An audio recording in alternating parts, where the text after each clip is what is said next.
वसवावे घर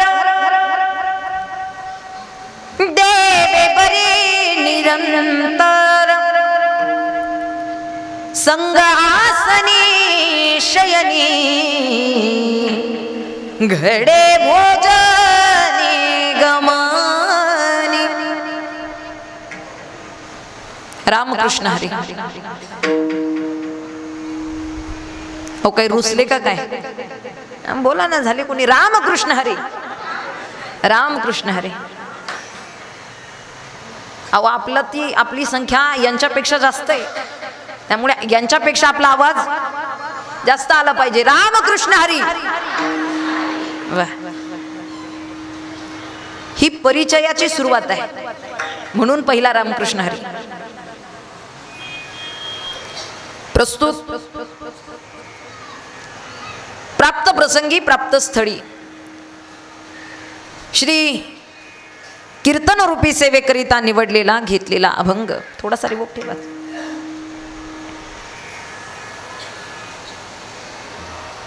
वैराग्य मूर्ती देभू निवासी महाराष्ट्र भूषण साधकांचे मायबाप आणि तुम्हा सारख्या अज्ञानी जड जीवाचा उद्धार करण्याचं सगळ्यात सोपं साधन आणि सामर्थ्य ज्यांनी आपल्यापर्यंत पोहोचवलं असे महान संत जगद्वंदनीय जगद्गुरु श्री संत श्रेष्ठ तुकोबराय अजी श्री संत तुकाराम महाराज यांचा 4 चरणांचा अभंग प्रस्तुत कीर्तन रूपी सेवेकरिता निवडलेला आहे। विठ्ठल विठ्ठल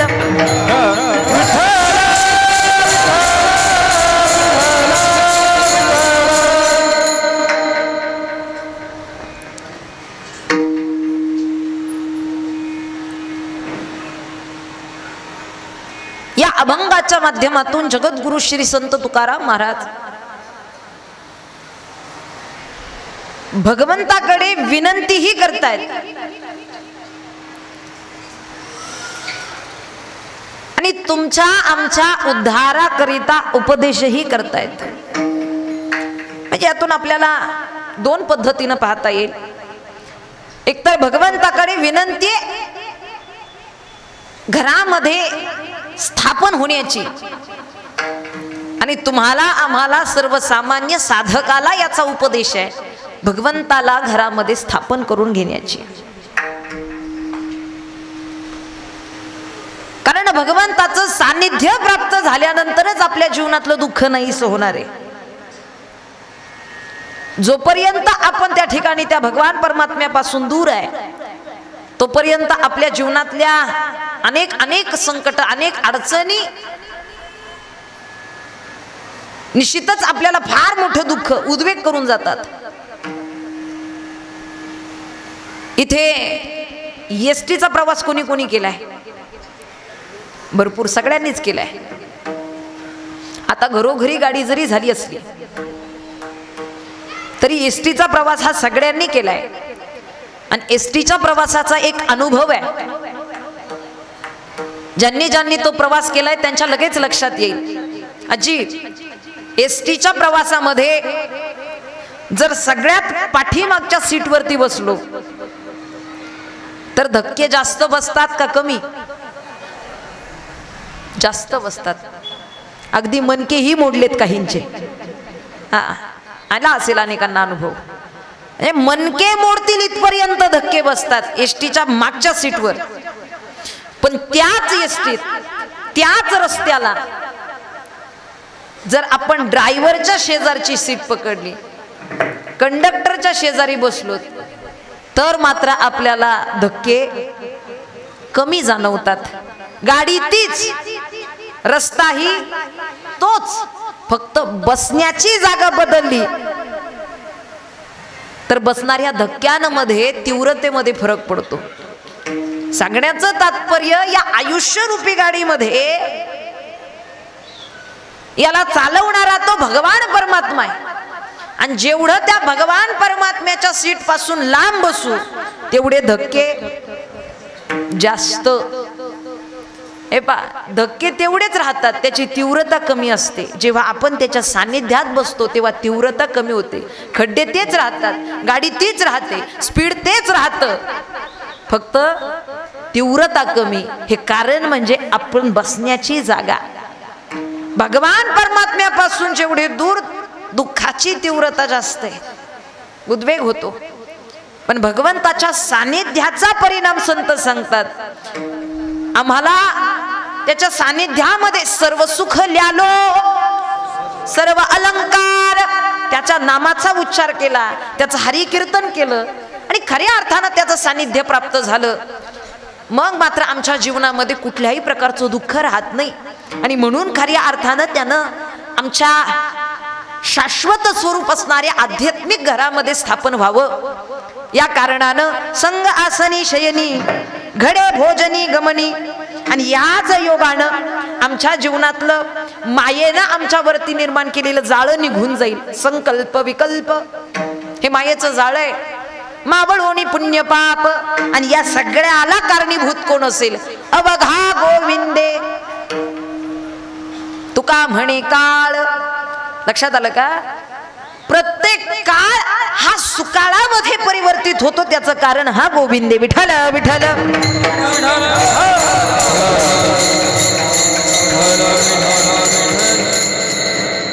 आवाज येतोय माझा सगळ्यांपर्यंत? हे असं तरी करा, नाही तर असं तरी करा, मोकळ्या मनानं आपला प्रतिसाद द्या. पाठीमाग पर्यंत आवाज येतोय माझा? तुम्ही रुसल्या नाही ना? खरंच नाही काही आपलं बांधायला बांध नाही काही, इकडे आमचं काही शेतीवाडी नाही, त्यामुळे रुसण्याचं रागवण्याचं काही कारण नाही. पहिल्यांदाच आपल्या गावामध्ये येण्याचा योग आहे, दुसऱ्यांदा. फार वर्षांपूर्वी या गावात आले होते, बरोबर. त्यामुळे पण कधीतरी तुम्ही मला पाहिलं असेल, मोबाईलला वगैरे पाहता, टीव्हीला वगैरे पाहता. त्यामुळे असा एकदमच अपरिचित महाराज कोणीतरी आहे असं बघू नका, हे सगळे असेच बघायला लागले. त्यामुळे प्रतिसाद असावा.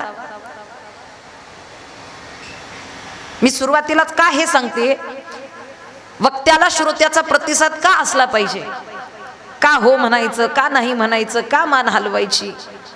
सगळ्यात महत्वाचं कारण एकतर तुमचं कर्तव्य वक्त्याला प्रतिसाद देणं, हे श्रोत्याचं आद्य कर्तव्य. आणि दुसरं महत्वाचं कारण वक्त्याला कळालं पाहिजे श्रोता जागा आहे की झोपला. नाही कळालं का? हे कळण्याकरिता सुद्धा ही पावती असते आमच्याकडे, तुम्ही जागे आहात आणि तुम्ही ऐकता याची. विठ्ठल विठ्ठल.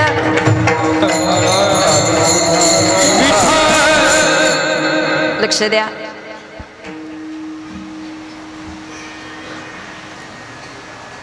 सुंदर अशा नियोजनामध्ये आणि पवित्र पुण्य अशा वातावरणामध्ये सुरू असलेला अखंड हरिनाम सप्ताह,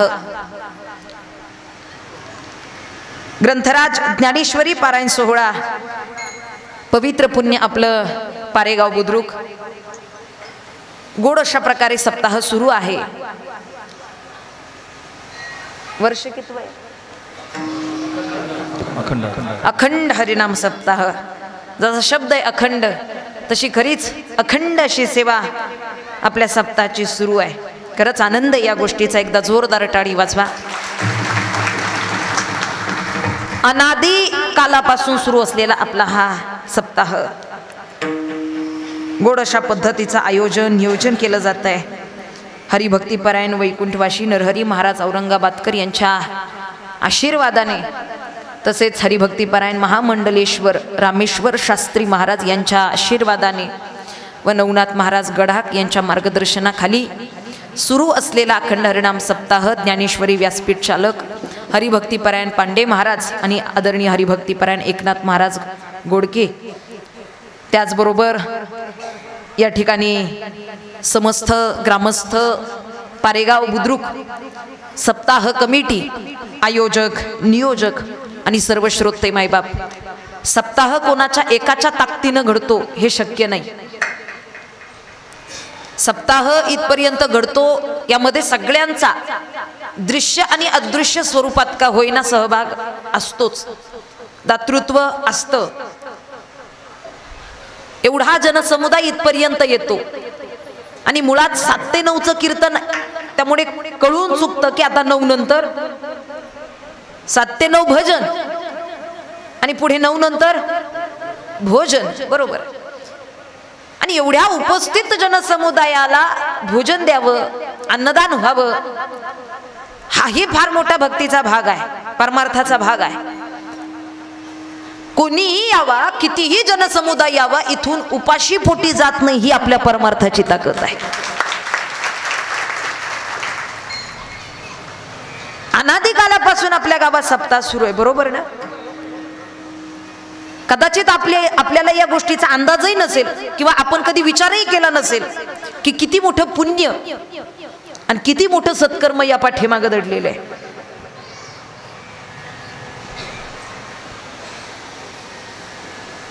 मी म्हणते सप्ताह सुरू करण्यासारखी सोपी गोष्ट या जगात दुसरी कोणतीच नाही.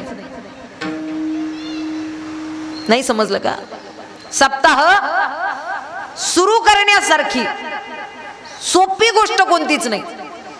तुम्ही म्हणताल ताई असं काय म्हणता? अहो माहित नाही त्या काळात टाळ होते का?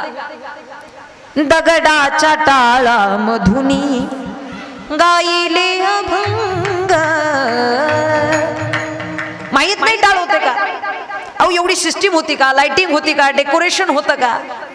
पण तरी सुद्धा सप्ताह उभा केला आणि तुम्ही म्हणताय सोपी गोष्ट आहे. नाही, खरंच सप्ताह सुरू करण्यासारखी जगात सोपी गोष्ट कोणती नाही आणि सप्ताह टिकवण्यासारखी जगात अवघड गोष्ट कोणती नाही. कदाचित आपल्या लक्षात आलं असेल, सप्ताह सुरू केला चांगली गोष्ट आहे, पण सुरू केलेला सप्ताह तो टिकवणं तेवढ्याच भावानं, तेवढ्याच श्रद्धेनं, तेवढ्याच विश्वासानं, तेवढ्याच भक्तीनं आणि ताकदीनं तो सप्ताह इथपर्यंत पोहोचवणं एवढी अवघड गोष्ट कोणती नाही. ही अवघड गोष्ट आहे. नाही तर काय कायांनी इतक्या अट्टहासानं सप्ते सुरू केले. पहिल्या वर्षी छान पैकी, दुसऱ्या वर्षी सुंदर पैकी, तिसऱ्या वर्षी बऱ्यापैकी आणि चौथ्या वर्षी उक्ता दिल्याशिवाय राहत नाही. का? व्याप वाढला, इंटरेस्ट निघून जातो, विश्वास कमी पडतो, श्रद्धा कमी पडते. अनादी काळापासून गावामध्ये सप्ताह घडतोय, लक्ष देऊ नाही का? काय कारण असेल सप्ताह घडण्याचं? म्हणजे तुम्ही सगळी लोक एवढ्या चांगल्या उपस्थितीमध्ये उपस्थित राहताय म्हणून आपला सप्ताह घडतोय का? निदान हो तरी म्हणा, नाही तरी म्हणा. आता माझा स्पष्ट कळेल आवाज, पण तुमचा काही मला स्पष्ट आवाज येणार नाही. तुम्ही सगळी जण येताय म्हणून आपला सप्ताह घडतोय का?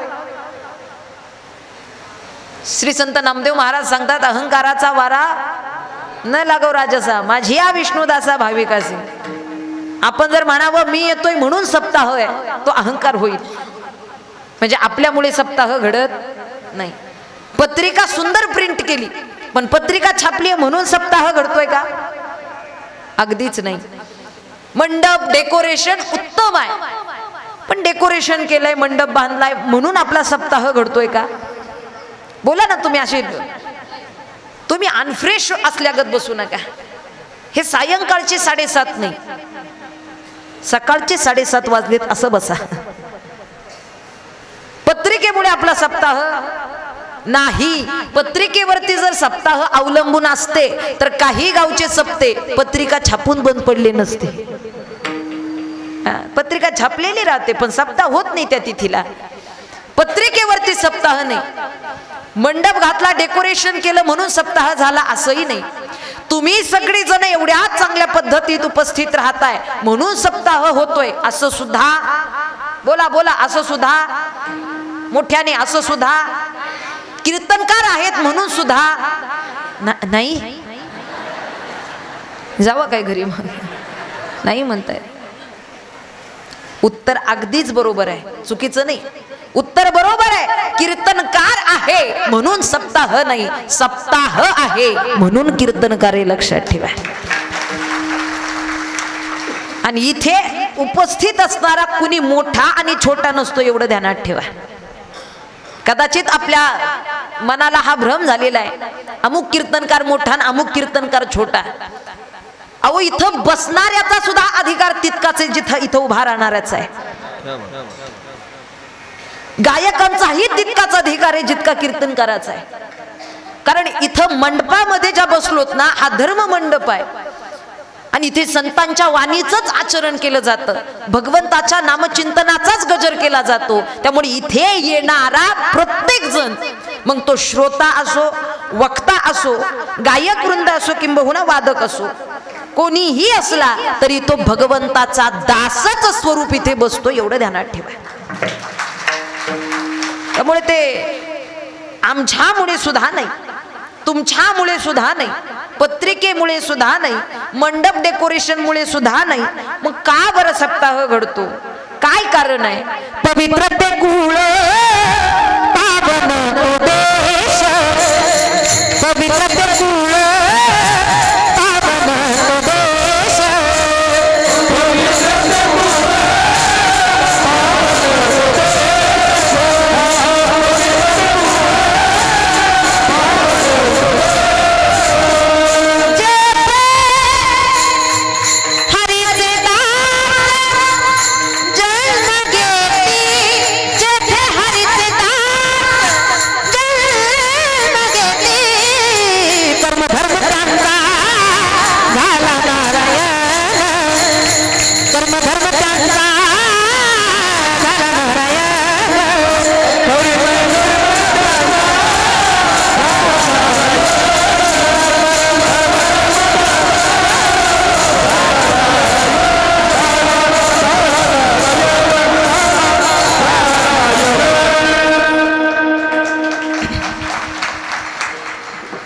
निवांत वाजवा, आपला वेळ भरपूर आहे.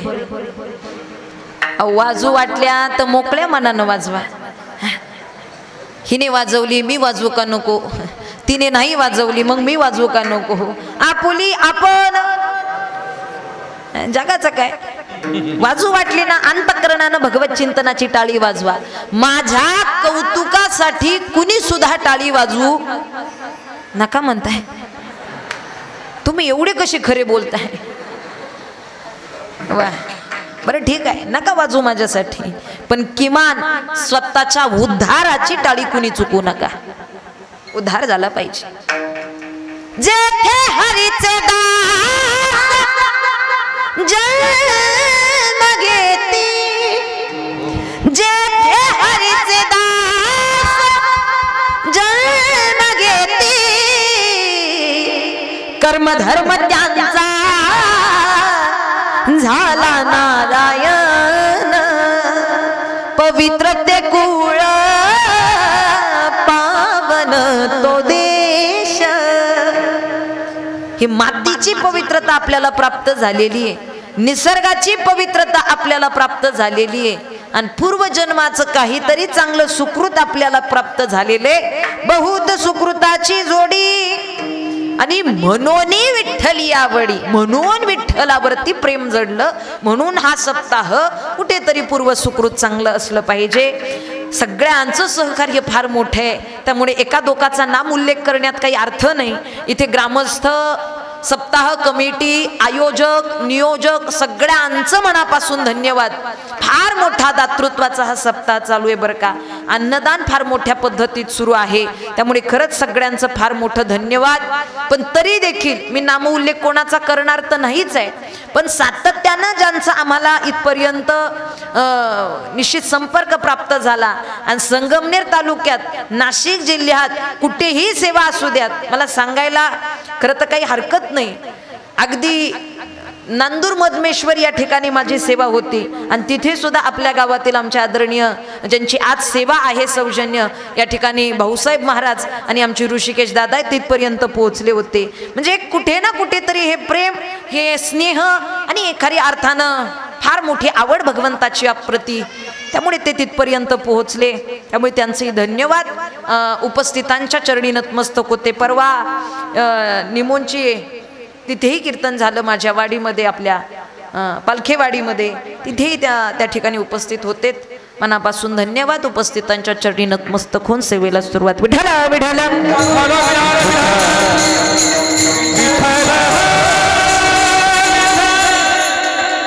वसवा बेघर देवे बरे निरंतर संग आसनी शयनी घडे भोजनी गमनी.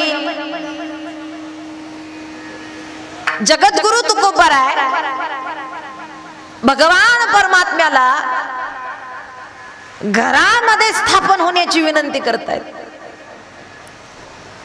आता इथे घराचा उल्लेख केलाय त्यामुळे घर म्हटलं तर लगेच आपल्या लक्षात येईल 2-4 विटा एकत्रित करून उभारल्या गेलेल्या भिंती म्हणजे आपल्या दृष्टिकोनातून 4 भिंती उभारल्या म्हणजे काय झालं? घर झालं. बरोबर की नाही? पण जगद्गुरु तुकोबारायच्या घराचं वर्णन करतायत ते नाशिवंत स्वरूप नाहीये, ते शाश्वत स्वरूपाचं घर आहे. कारण आपण कितीही चांगली वीट वापरा, इकडे लक्ष द्या, आपण कितीही चांगली वीट वापरा, कितीही चांगलं सिमेंट वापरा, कितीही चांगलं मटेरियल वापरा, पण कधी ना कधीतरी कालांतरानं ते घर पडेल की नाही पडेल? अहो कधी ना कधीतरी ते पडेल. हा, भिंती कोसळतील, विटा हलतील, घर ढासळेल, कोसळेल, कधी ना कधीतरी ते पडेल. चला, हे घर झालं. अजून एखादं घर आपल्या लक्षात आणा. या पंचमहाभूतात निर्माण झालेला हा देह हे सुद्धा घर आहे.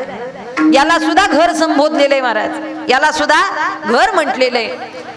पण हे घर सुद्धा जाणार आहे. जायाचे शरीर जाई लक्षणात कहा गोपीनाथ पावे चिना. मुळात हा भाग प्रत्येकाला पटत नाही, कारण काही लोकांना अजूनही याच्यावरती इतका विश्वास आहे. एक जण मला म्हटले, ताई तुम्ही किती सांगा जायाचे शरीर, पण मला गॅरंटी आहे माझं रायाचे शरीर. आपण जाऊ शकत नाही म्हणजे, आपण जाऊच शकत नाही. म्हटलं ए बाबा, इथपर्यंत उपजले मेले ऐसे किती आले, किती गेले, किती गंती नाही त्याची. ना तरी उदो अस्थू पैसे अखंडित होत जात जैसे, हे जन्म मरण तैसे अनिवार्य जगी. ज्ञानोबाराय सांगतात, अरे बाबा सूर्याचं उगवणं आणि मावळणं तसं माणसाचा जन्म आणि मरण आहे. आणि तू म्हणतो मी जाऊ शकत नाही. काय तुझ्या पाठीमागे आधार आहे? कशाच्या भरोसे तू सांगतो मी जाऊ शकत नाही? म्हणला हो ताई, आपली 250 एकर बाकी आहे.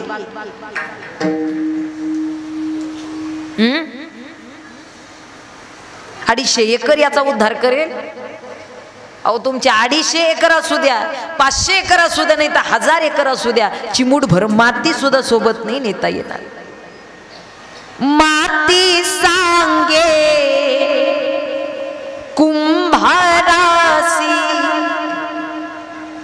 पायी मज तुडविसी, तुझा आहे शेवट वेड्या माझ्या पायाशी रे वेड्या माझ्या माती फक्त कुंभारालाच नाही, तुम्हाला आम्हाला सगळ्यांना तेच सांगते. जरा जपून, जरा सावधानीनं. हे माझं म्हणून जे खऱ्या अर्थानं याचं आचरण चाललेलं आहे. मी, मला, माझं, माझ्यासाठी हा जो मी आहे तोच याचा घातक आहे. विठ्ठल विठ्ठल.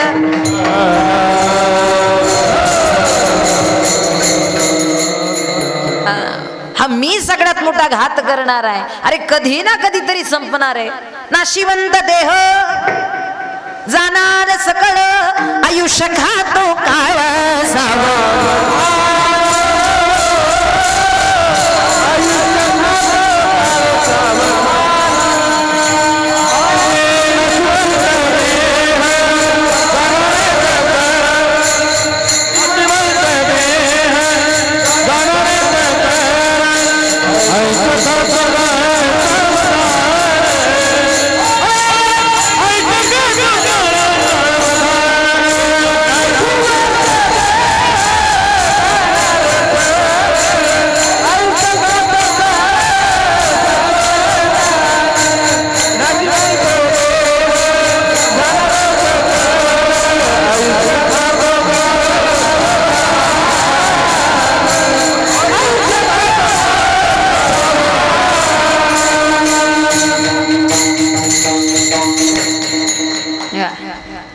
नाही वाजवा ना तुम्ही पण.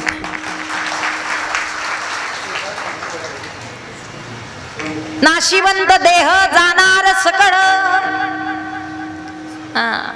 असंच एका गावात म्हटलं बाबा नो सगळे जाणार आहेत, कोण राहणार आहे? इथे उपस्थित असलेला या गावातली सगळी माणसं जाणार आहेत. जाण्याची काळवेळ वेगळी आहे, लक्षात ठेवा. जाण्याची काळवेळ वेगळी आहे. कोणी 2 दिवसांनी, कोणी 8 दिवसांनी, कोणी महिन्यानं, कोणी 2 वर्षानं, कोणी 10 वर्षानं.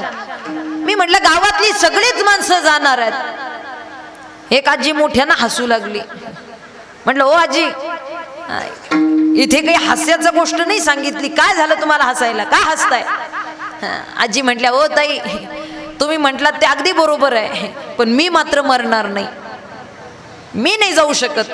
म्हटलं का हो, तुमचा कुठे वशिला? म्हटलं असा कुठे वशिला आहे तुमचा जे की तुम्ही एवढ्या गॅरंटीनं सांगताय मी जाऊ शकत नाही? म्हटलं ओ ताई तुम्ही काय म्हणला? म्हटलं काय म्हणले? या गावातली सगळी माणसं जाणार, पण मी जाणार नाही, कारण मी शेजारच्या गावची. अहो या गावातली म्हटल्यानंतर का ह्याच गावातली जातील का?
खरी अर्थाने सकल म्हणण्याचा उद्देश हाच आहे की इथपर्यंत सगळीच जाणार आहेत, सगळ्यांना जावं लागणार आहे.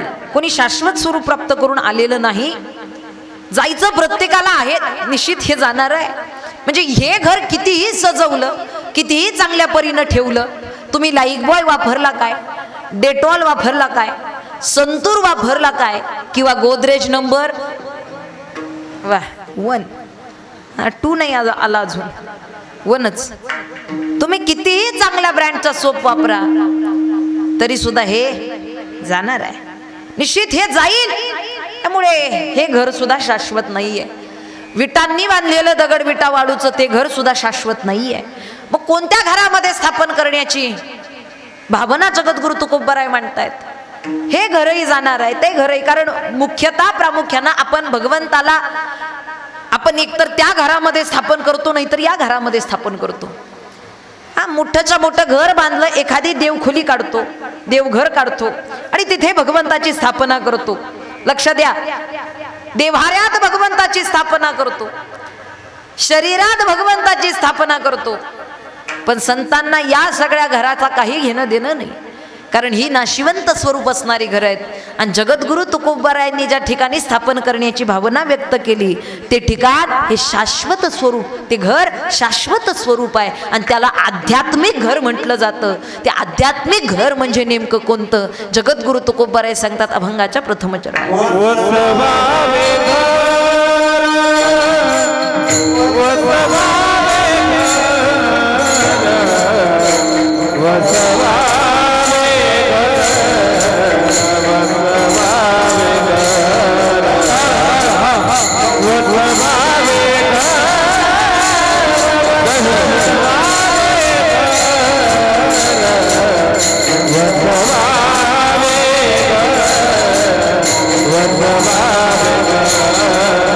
गाडी वाजवायची सर्वांनी.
बसवावे घर देवे बरे निरंतर, देवा हे बरं काय तू आमच्या घरामध्ये स्थापन झालास, मग आम्हाला आमच्या जीवनामध्ये कुठल्याच गोष्टीची कमतरता जाणवणार नाही.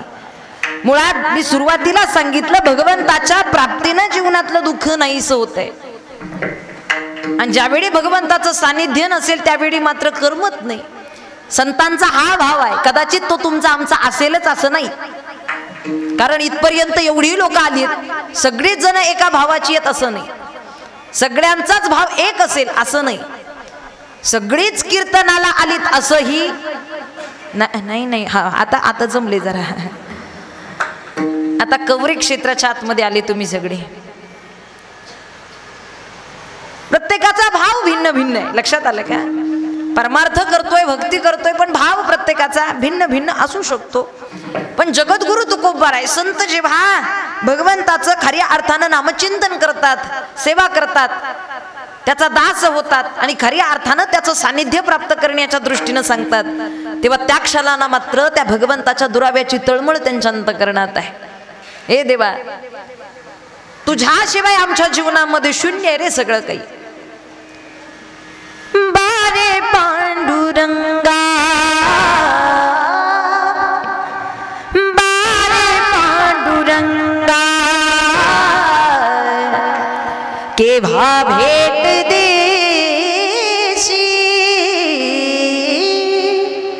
बारे पांडुरंगा, झालं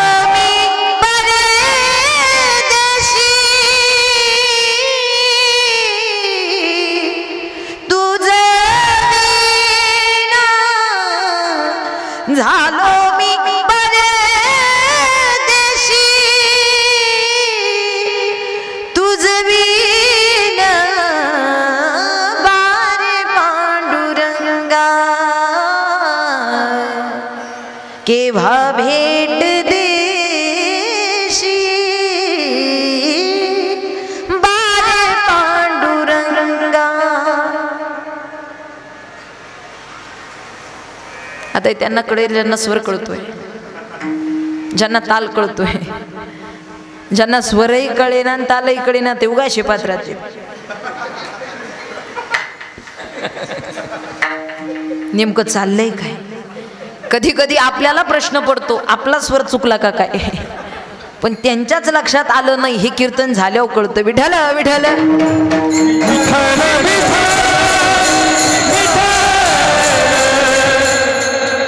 उपयोग नाही. थोडाफार स्वर कळावा, थोडाफार ताल कळावा, आनंद घेता येतो.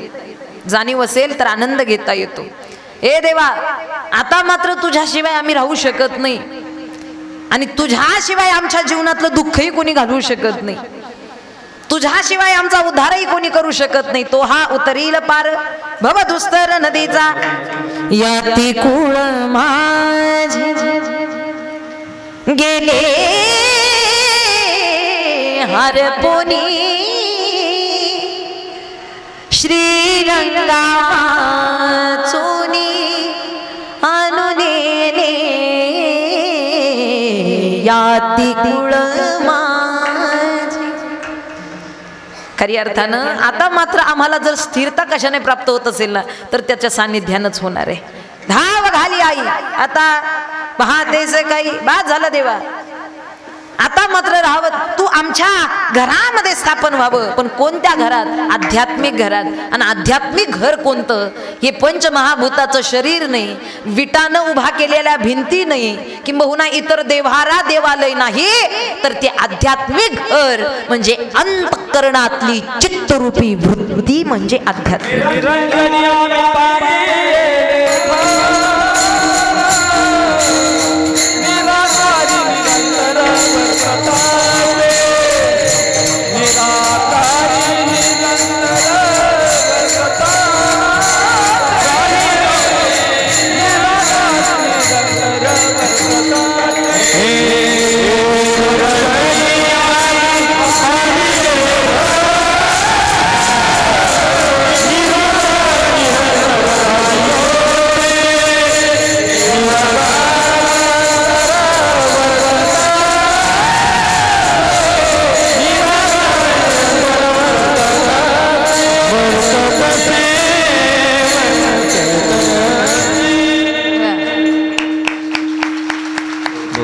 लक्षात ठेवा, या आध्यात्मिक घरामध्ये अंतःकरणातल्या चित्तरूपी वृत्तीमध्ये वसवावे घर, स्थापन व्हा. वसवणे म्हणजे स्थापन करणे. भगवंताची ही स्थापना त्या अंतःकरणातल्या या वृत्तीमध्ये झाल्यानंतर मग मात्र तिथून त्याला कुणीच हलवू शकत नाही. मग मात्र तो आमच्यापासून दूर जाऊ शकत नाही. मग मात्र खऱ्या अर्थानं त्याचा दुरावा आम्हाला होऊ शकत नाही. जिथे कुठे आम्ही तिथे तो भगवान परमात्मा असलाच पाहिजे या वृत्तीमध्ये स्थापन झाला. साठविला हरी जिही हृदय मंदिरी. हृदय मंदिर आहे. आता हे भरपूर लोकांना माहित नाही की मन मंदिर आहे. मन हे मंदिर आहे. अहो सध्याच्या काळात मन म्हणजे कचऱ्याचा डब्बा झालेला आहे. कुणी यावन कचरा टाकावा, कुणी यावन कचरा टाकावा. आणि इतकं विचित्र आपणही आपलं मन करून ठेवलेलं आहे. खरं तर मन एवढी सुंदर गोष्ट आहे. भगवंताला अर्पण करण्यासारखी मन हा मोगरा आणि अर्पुनी ईश्वरा. लक्षात घ्या, हे मन भगवंताला तू मन हे मीची करी ज्ञानेश्वरी मध्ये सांगतात. माझी भजनी प्रेम धरी सर्वत्र नमस्कारी मज एकात आहे. लक्षात ठेवा, हे मन इतकं सुंदर दिलंय पण विषयांनी एवढी घाण केली या मनामध्ये. या इंद्रियांवरती विषयांचा एवढा पगडा झाला, या मनावरती विषय अधिराज्य करू लागले आणि मग मात्र जे विषय सांगतील, जे मन सांगेल तसं वागत राहिलो. सध्याच्या काळात परमार्थ करत असताना सुद्धा दास्यत्वाची जाणीव नाही राहिलेली. कोणीतरी माझा मालक आहे आणि मी त्याचा दास आहे हा भाव नाही राहिला. मीच मालक आहे आणि सगळे माझे दास आहेत. अहो हे कोण करत? अहो मी करतो. हे कुणामुळे? अहो माझ्यामुळे. अधिकार? अहो माझा अधिकार आहे. माझ्या शब्दाच्या बाहेर कुणी जात, सगळं काही असेल ते सगळं माझ्याकडे. काही टेन्शन घेऊन मी आहे ना. आपण काही देव नाही बरं का. आपण देव नाही. जरा हा अहंकार बाजूला सोडून परमार्थ केला पाहिजे. सध्याच्या काळामध्ये माझा कोणीतरी दास आहे. दास्यत्वाची भावना ठेवा, दास्यत्वाची जाणीव ठेवा. विषयांची धूळ जी अंगावरती चढलेली ती जरा बाजूला काढण्याचा प्रयत्न सप्ताहाच्या माध्यमातून केला जातो. सप्ताह कशाकरिता? आपण रोज शरीरानं आंघोळ करतो पण सप्ताहामध्ये मनाची आंघोळ चालू असते. लक्षात ठेवा, सप्ताहामध्ये मन धुतली जातात, विषय काढण्याचं काम केलं जातं.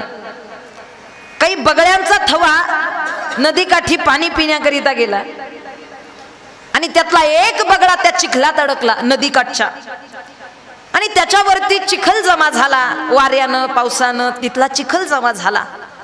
बाकीचे बगळे उडून गेले पण तो बगळा मात्र तिथंच अडकला. आणि मग काही वेळानं कावळ्यांचा थवा पाणी पिण्याकरिता आला आणि याच्या अंगावरती चिखल जमा झाल्या कारणानं याला वाटलं मी सुद्धा याच ग्रुप मधला दिसतोय. आता मुळात तो होता कोण? बोला, होता कोण?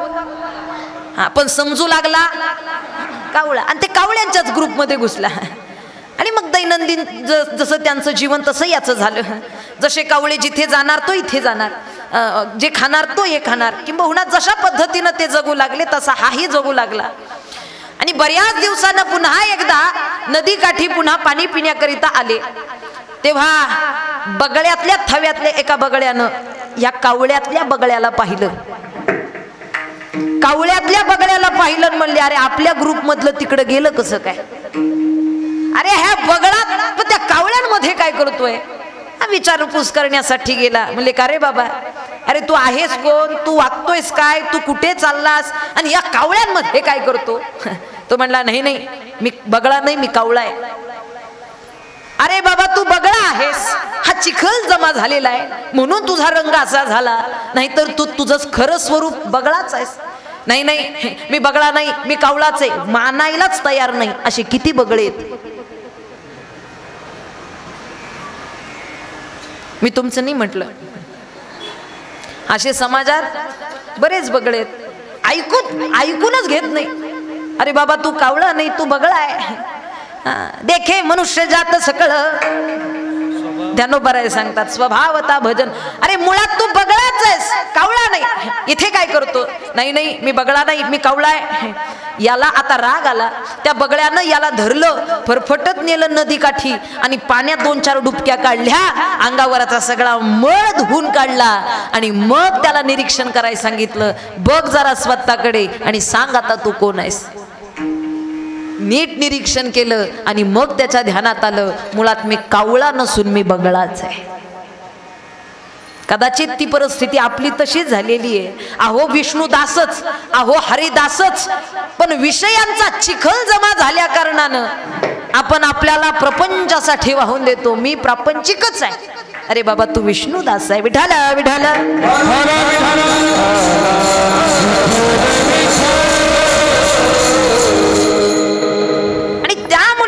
आपल्याला तो परमार्थ, ती भक्ती कठीणही वाटते, जडही वाटते, अवघडही वाटते आणि आयुष्य गेलं तरी सुद्धा पूर्णत्वाला जात नाही. त्याचं कारणच हे. पण संतांना जाणीव झाली आणि या कारणानं वसवावे घर, त्याच्याशिवाय आता दुसरं कुणी नाही. जर द्यायचं कुणाला मन तर त्या भगवंताला, मन द्यायचं कुणाला तर फक्त आणि फक्त भगवंताला. हे देवा एकुलतं एक मन आहे, पण ते सुद्धा तुला देऊन टाकतो. श्याम तेरी हो श्याम तेरी मुरली की कसम, श्याम तेरी मुरली की कसम,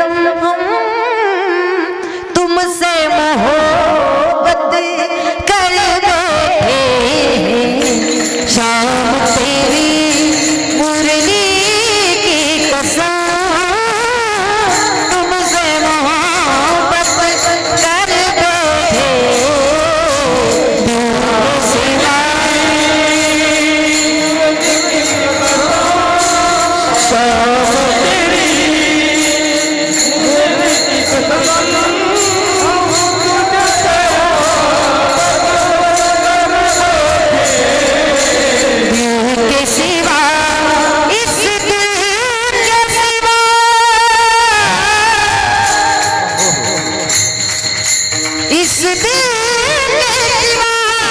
इस दिल के सिवा कुछ और न खाए, दिल भी तुम्हारा कर बैठे,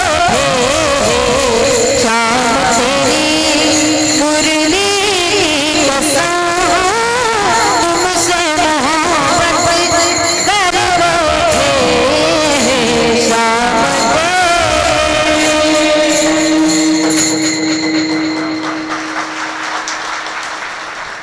मागच्या रुसल्या का काय? तुम्ही लगेच मागं बघायला लागल्या. खरंच कुणी नाही वाजवली. एकच हृदय, पण ते सुद्धा देवाला देऊन टाकलं. हा भाव भक्तीमध्ये फार महत्वाचा आहे. हा भाव इथपर्यंत, विश्वास भक्तीमध्ये फार महत्वाचा आहे. सध्याच्या काळामध्ये विश्वासाची फार मोठी कमतरता आहे. कुठे आहे तुमचा देव? एक जण मला म्हणला, कुठे आहे तुमचा देव? म्हणलं आमचा. अरे सर्वा घटी राम देहा देही एकन सूर्यप्रकाशक सहस्त्र रश्मी. तुमचा माझा काय करत बसलो? नाही नाही म्हणले, मी देवाला मानत नाही. म्हणलं चांगली गोष्ट आहे, नका मानू. असं कसं? काय करतो ते तर कळालं पाहिजे, कुठे असतो ते तर कळालं पाहिजे. ऐसा तू समर्थ ब्रह्मांडाचा धनी. वा, खरी अर्थानं ऐसा तू समर्थ ब्रह्मांडाचा धनी, तुझी आसतेने वेदासी बोलणे, सूर्यासी चालणे, तुझी आवडे ऐसा तू समर्थ ब्रह्मांडाचा धनी. भगवान परमात्मा हा सर्वव्यापी आहे. नाही म्हणला, कुठे तो? कुठे तो? दिसत कसा नाही? मला सांगा, दुधामध्ये तूप आहे की नाही? दिसत, मान्य. दुधामध्ये तूप आहे, पण ते असं नाही दिसत. त्या दुधावरती प्रक्रिया करावी लागते. मंथोनी नवनी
खरंच दुधामध्ये तूप आहे, पण दुधाचं दही व्हावं लागतं, दह्याचं चांगलं मंथन व्हावं लागतं, आणि चांगलं मंथन केल्यानंतर ताकाचा गोळावर येतो.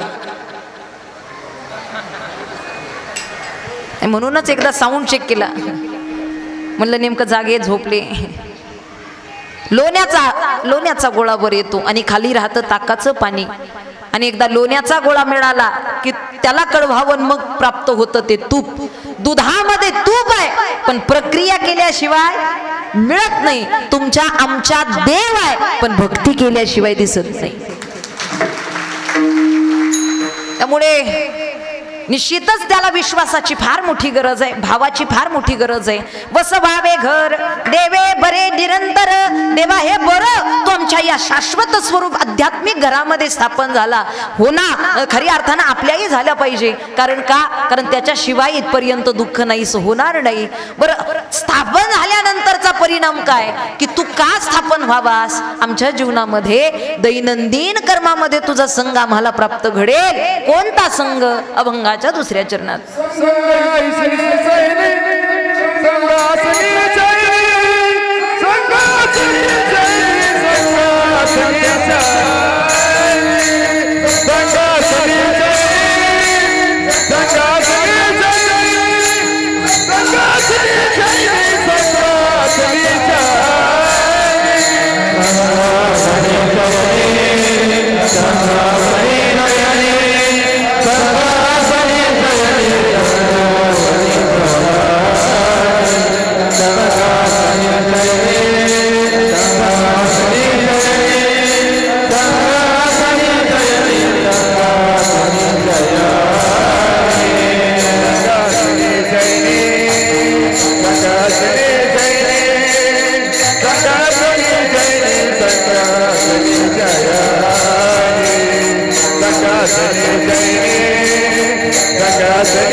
शयनी घडे भोजनी गमनी. दैनंदिन क्रिया आहे. आसनी बसताना, शयनी झोपताना, भोजनी भोजन करताना, गमनी भ्रमण करताना, हे सगळ्या दैनंदिन कर्मामध्ये तुझा सहभाग झाला पाहिजे. म्हणून वसवावे घर होईल जेव्हा तू आमच्या आध्यात्मिक या अंतकरणाच्या चित्तरूपी वृत्तीमध्ये सहभागी होशील ना, तेव्हा या सगळ्या क्रियाकर्मामध्ये तुझा संग आम्हाला प्राप्त घडेल. आणि हेच संतांना खऱ्या अर्थानं निश्चित पाहिजे.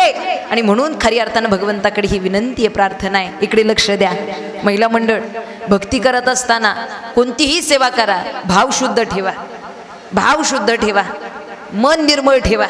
शरीर निर्मळ केलं, कपडे निर्मळ केली, घरं गाडी जमीन जायदाद निर्मळ केली, पण सध्याच्या काळामध्ये हे मनच निर्मळ नसेल, वरचं सौंदर्य किती चांगलं असू द्या, ज्याचं मन निर्मळ आहे तो जगातला सुंदर माणूस आहे. मन निर्मळ पाहिजे, विचार शुद्ध पाहिजेत. नाही तर पंढरपूरची वारी करतोय, चारी धाम करतोय, एकादशी धरतो, रोज शेजारच्याशी भांडत बसतो.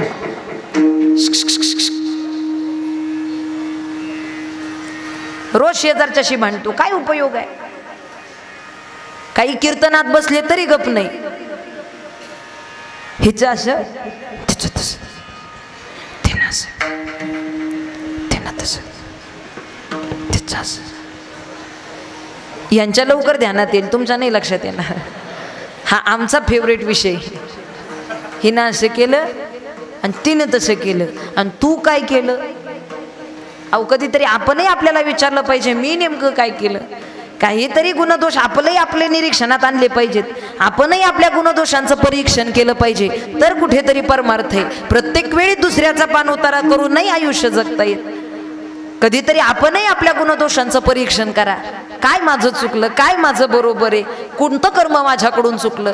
हा, एका बाजूला बाह्य स्वरूपानं आपण भक्ती करताना दिसतो, पण त्याचं आंतरिक स्वरूप मात्र जर मळकटलेलं, विषयांनी ग्रासलेलं आणि खऱ्या अर्थानं वाईट विचारानं भरलेलं असेल तर उपयोग नाही. इथे मनाला किंमत आहे, प्रपंचामध्ये तनाला किंमत आहे आणि परमार्थामध्ये मनाला किंमत आहे. लक्षात ठेवा. प्रपंचासाठी तन, पण परमार्थासाठी मन गरज. तुम्ही कुणाची सेवा करा, म्हणजे देवाच्या स्वरूपात भिन्नता ठेवा. प्रभू श्रीरामांची करा, भगवान शंकरांची करा, गणपती बाप्पाची करा, कोण्या संतांची करा, पण भाव शुद्ध ठेवा. आई वडिलांची करा, निसर्गाची करा, गोमातेची करा. इथे भिन्नता चालू शकते, पण भावात भिन्नता नको.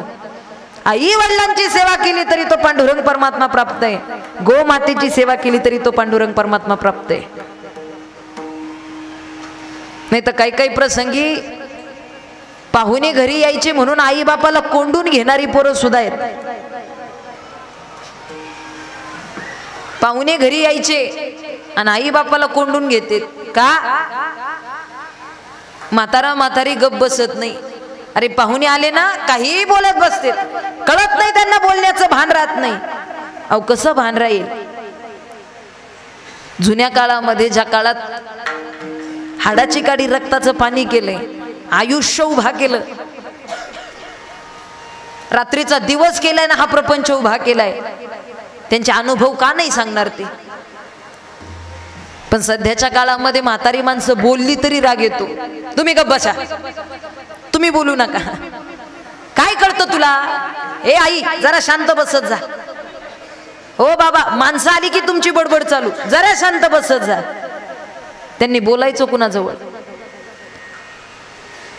कितीतरी आज वृद्ध माणसं एकांतात बसून रडतात, भावना दाटून येतात.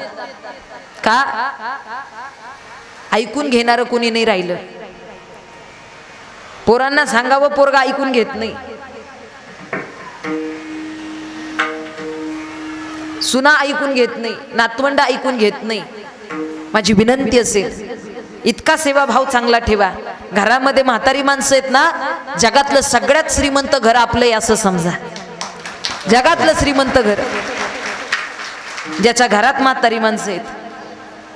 तुम्हाला खूपच राग आला त्यांचा, अर्धी भाकर कमी वाढा. एखाद्या गोष्टीचा, त्यांच्या बोलण्याचा, वागण्याचा राग आला, अर्धी भाकर कमी वाढा. पण जगासमोर त्या आई बापाचा अपमान कधी करू नका, विनंती. कारण दादा, ताटात वाढलेली अर्धी भाकर त्यांना सहन होईल, अर्ध्या भाकरीची भूक त्यांना सहन होईल, पण जगासमोर पोटच्या लेकरानं केलेला अपमान मात्र म्हाताऱ्या माणसांना सहन होत नाही. लक्षात ठेवा. ज्यांच्यासाठी उभं आयुष्य जाळलं, हाडाची काढीन रक्ताचं पाणी केलं, आज त्या पोरांनी आमचा खऱ्या अर्थानं अपमान करावा, नाही सहन होत माणसाला. त्या म्हातारपणामध्ये नाही सहन होत. त्यामुळे खऱ्या अर्थानं ही सेवा फार महत्वाची आहे. कदाचित आज वर्ष श्राद्ध, दशक्रिया, 13वा हे विधी घडत असताना बऱ्याचदा हा अनुभव येतो. दशक्रियाला गेलो, मुलं रडू लागली, मुली रडू लागल्या, सुना, नातवंड सगळेच रडायला लागली. म्हटलं काय झालंय, का रडताय? ताई, आई गेली आमची,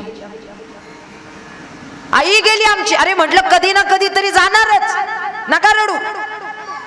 ओ ताई, आई गेली याचं दुःख तर आहेच, पण त्याच्याही पेक्षा जास्त ती होती तोपर्यंत तिच्याशी कधीच नीट बोललो नाही याचं दुःख जास्त आहे.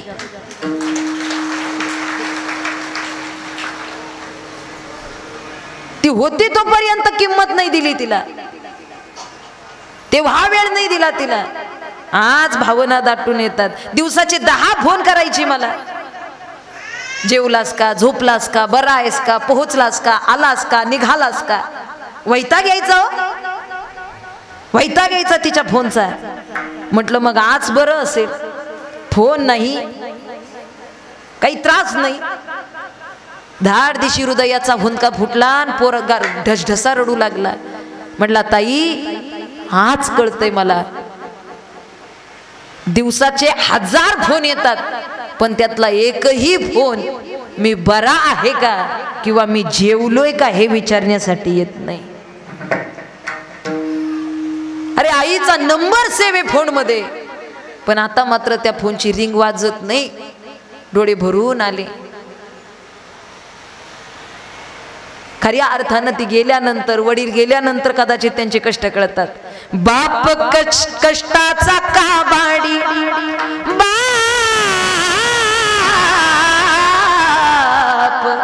कष्टाचा काबाडी, ऊस मळ्यात तोडतोया,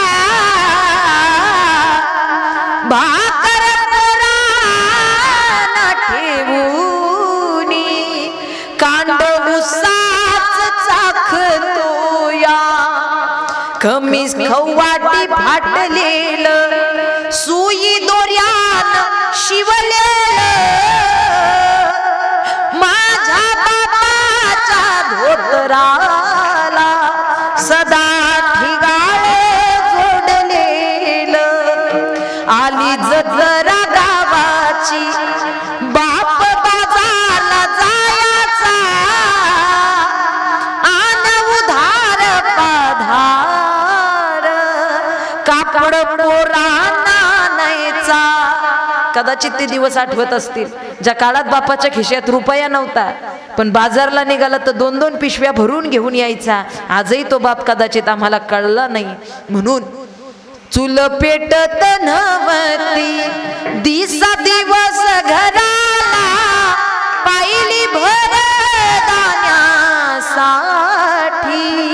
बाप वनवन फिरला, बाप कष्टाचा काबाडी, बाप कष्टाचा काबाडी.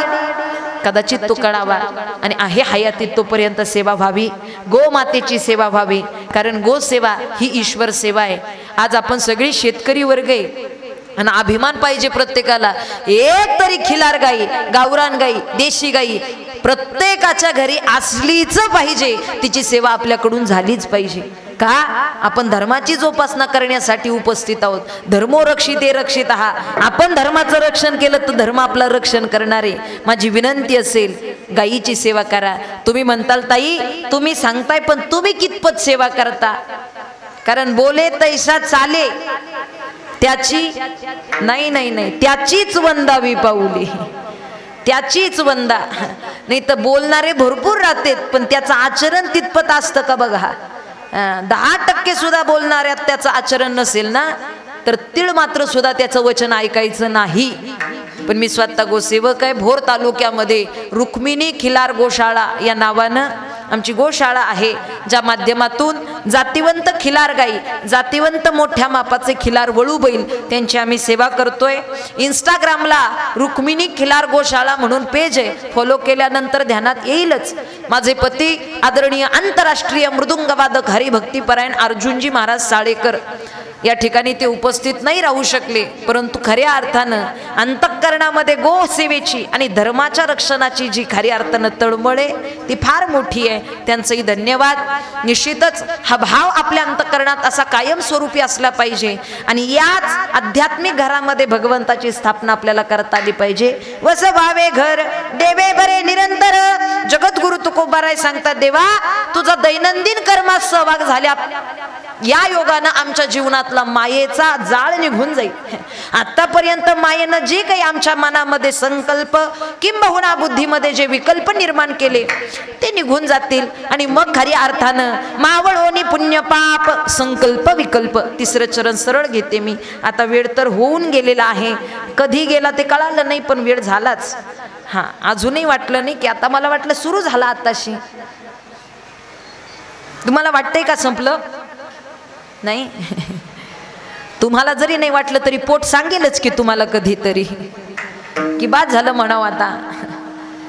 मी अधिकचं नाही बोलणार, पण संकल्प विकल्प मावळोनी पुण्य पाप, एकदा काही विषय संकल्प विकल्प निघून गेले मग मात्र शुद्ध भाव अंतःकरणामध्ये घेऊन पाप पुण्याचा सुद्धा आम्हाला काही हिशोब राहत नाही. नाही पुण्याची मोजणी नाही पापाची टोचणी. संत सांगतात तुकोबाराय तुका म्हणे आम्ही झालो अग्निरूपण लागोने दी पाप पुण्यांग. असा शुद्ध भाव तयार होतो. याच ठिकाणी आपल्यालाही खऱ्या अर्थानं तो भाव निर्माण करायचा आहे. हातानं टाळी मुखानं भजन. विठोबा रखुमाई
बरं झालं ना भजन.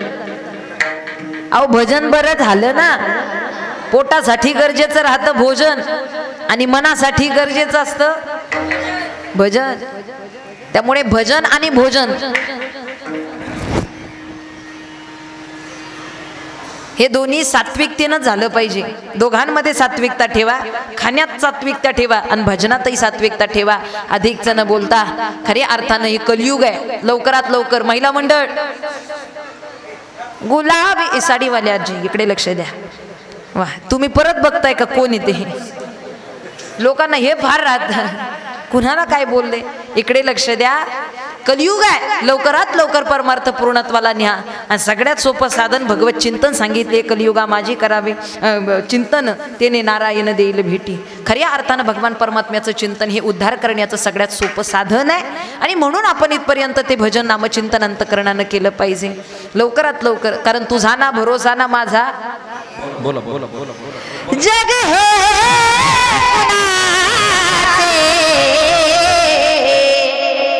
सारवल्या मानसा, असो चूल माती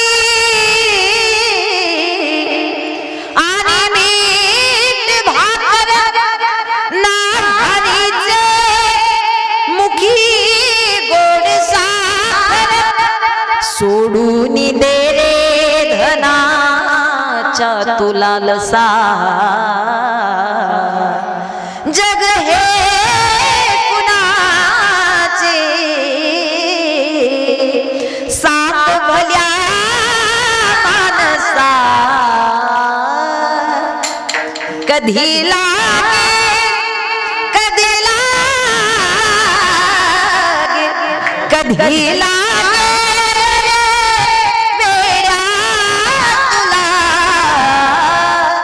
गोडी अभंग, कधी लागे गोडी अभंग.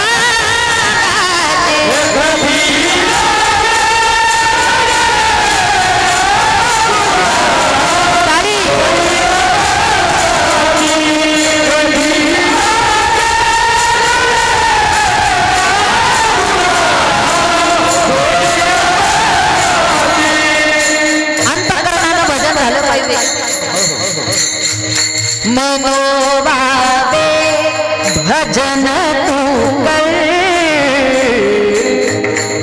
प्रभूच्या लाग चरणाला, प्रभूच्या लाग चरणाला, प्रभूच्या लाग चरणाला. करुण घे करुण घे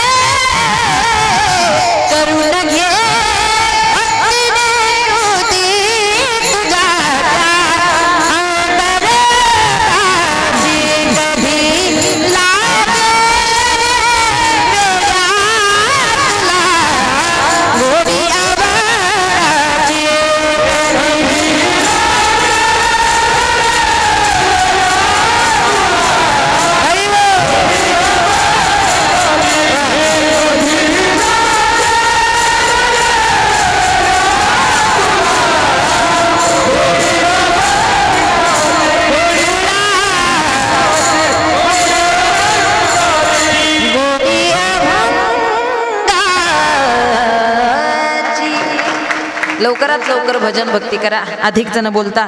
आज या ठिकाणी आपल्या पवित्र पुण्य अशा पारेगाव बुद्रुक गावामध्ये हनुमान मंदिराच्या या प्रांगणामध्ये सुरू असलेला अखंड हरिनाम सप्ताह, या ठिकाणी सर्वच श्रोते मैबाप मार्गदर्शक महामंडलेश्वर रामेश्वर महाराज शास्त्री, तसेच या ठिकाणी श्रद्धास्थान नरहरी महाराज, तसेच त्या ठिकाणी मार्गदर्शक आणि उत्कृष्ट अशी गायनाची ज्यांची साथ प्राप्त झालीत आमचे आदरणीय बंधुस्थानी असणारे नवनाथ महाराज गडाख, त्यांचेही धन्यवाद. तसेच त्या ठिकाणी व्यासपीठ चालक हरिभक्तीपरायण पांडे महाराज, हरिभक्तीपरायण एकनाथ महाराज, आणि तसेच या ठिकाणी समस्त ग्रामस्थ, सप्ताह कमिटी, आयोजक, नियोजक पारेगाव बुद्रुक, सुंदर अशा पद्धतीची आजचे सेवादान श्री गणपत रणबा गडाख, त्याचबरोबर श्री ऋषिकेश कचरू गडाख, आणि त्याचबरोबर श्री भाऊसाहेब गोपाळ गडाख. एकदा जोरदार टाळी वाजवा. फार मोठं दातृत्व त्यांच्या अंतकरणात पाहायला मिळालं. दुपारची संत पंगत कैलासवासी श्री कैलास धोंडीराम गडाख, आणि रात्रीचे अन्नदान ओम चैतन्य अश्विनाथ बाबा तरुण मित्र मंडळ पारेगाव. एकदा अन्नदात्यांसाठी जोरदार टाळी वाजवा.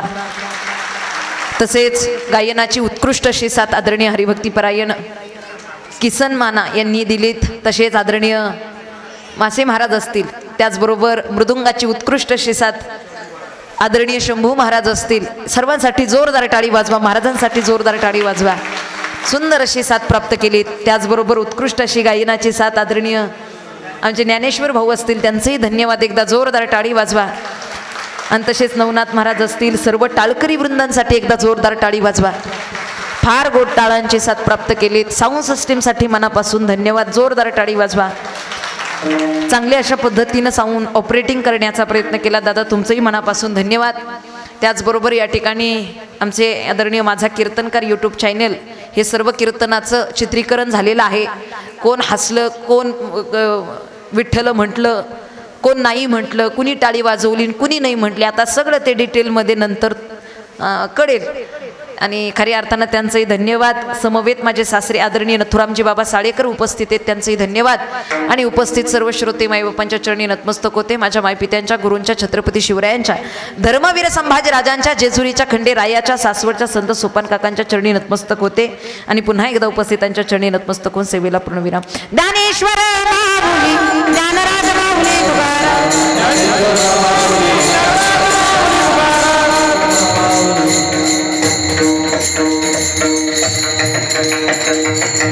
जगद्गुरु तुकोबारा व्यक्त करता जीवनातला सर्व काळ हा सुखमय झालेला आहे. आणि त्याचं कारण म्हणजे भगवान परमात्मा आमच्या सानिध्यात आलेला आहे अभंगाच्या शेवटच्या चरणात. तुका मने काळ, तुका मने काळ, तुका मने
Ah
कृपया 5 मिनिटं कोणी जागेवर उठू नका, कारण पंक्तीवाल्यांचा आणि ज्यांनी कीर्तनाची सेवा घेतलेली आहे त्यांचा ताईंच्या शुभ हस्ते सन्मान होणं अतिशय महत्त्वाचं असतं. मी सर्वांना विनंती करतो, कृपा करून 5 मिनिटं कोणी कीर्तनाचं पुष्प ज्यांनी गुंफलं त्या आदरणीय हरिभक्त सौभाग्यवती निहाताई भोसले मी यांचं या ठिकाणी पारेगाव बुद्रुक ग्रामस्थांच्या वतीने जाहीर आभार मानतो. आपल्या सुमधुर वाणीतून त्यांनी ही 5व्या दिवसाचं कीर्तन रूपी पुष्प या ठिकाणी गुंफलेलं आहे. त्यांचं सर्व स्थानिक भजनी मंडळाच्या वतीने गावातील सर्व तरुण मंडळाच्या वतीने पुन्हा एकदा जाहीर आभार मानतो. त्याचप्रमाणे सन्माननीय श्री कैलास धोंडीराम गड यांनी ताबडतोब स्टेजवर यायचे. चिठ्ठी द्या. प्रथम आपण ही कीर्तन सेवा ज्यांनी घेतलेली आहे त्यांचा या ठिकाणी सन्मान करणार आहोत. सन्माननीय श्री गणपत रामबा गडा, सन्माननीय श्री भाऊसाहेब गोपाळा गडा, चिरंजीव ऋषिकेश कचुटे या लवकर ताईंच्या शुभ हस्ते आपला शाल श्रीफळ व सन्मान चिन्ह देऊन या ठिकाणी आपला सन्मान होत आहे. कृपया 2 मिनिटं खाली बसा. मंडळी खाली बसा. 2 मिनिटं आपल्याला विनंती आहे. या लवकर.